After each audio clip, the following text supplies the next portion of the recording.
Prometto, 3 minuti non mi bastano, ma ci provo. Allora, vi divido la risposta in due. Grazie. Allora, il concetto è questo. È il punto di vista di tutti e quattro che, non dico sbagliato, è diverso dal mio o dal nostro. Vi faccio solo dei numeri. Questo ragazzino in prima fila, quest'anno, verserà, volente o dolente, circa 10.500 euro in tasse. Sei veneto? Abiti in Veneto? Sì. Se io prendo un campano, ne pagherà circa 5.800. Il costo della regione Veneto non è un costo, perché Veneto ha un surplus di bilancio di 21 miliardi. Se guardiamo le regioni tolte, Lombardia, Veneto, Emilia-Romagna e Liguria, tutte le altre regioni sono in deficit.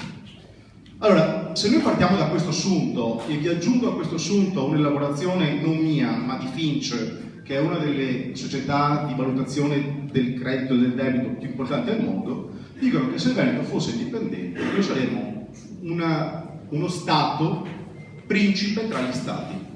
Ora, però questa risposta non può esservi utile per il semplice motivo che domani c'è da amministrare un comune.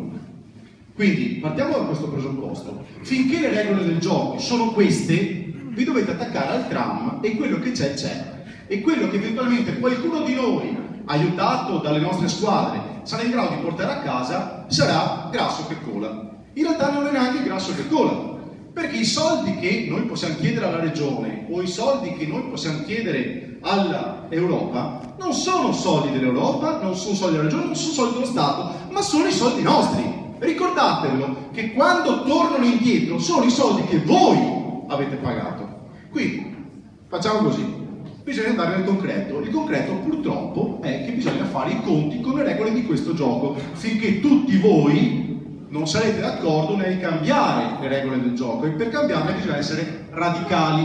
Oggi vengo classificato come borderline, cioè uno fuori dalle regole. In realtà noi non siamo borderline, vogliamo semplicemente cambiare il regolamento. Anche nel calcio adesso metteranno altre regole, eccetera, eccetera. Si possono cambiare le cose, è solo chi non ci prova che non ci riesce mai. Ora, detto questo, 35 secondi sono pochissimi, ne diamo come figura che vogliamo istituire nell'ambito del prossimo consiglio, nella prossima amministrazione, il city manager, che in realtà non è più nemmeno di quello che hanno detto loro fondamentalmente, ovvero sia una figura deputata al reperimento dei fondi che siano questi regionali, nazionali, europei.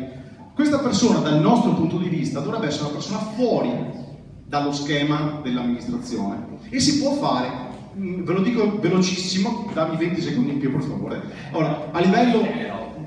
Vabbè, dopo ve lo dico comunque, ve lo prometto. Ok.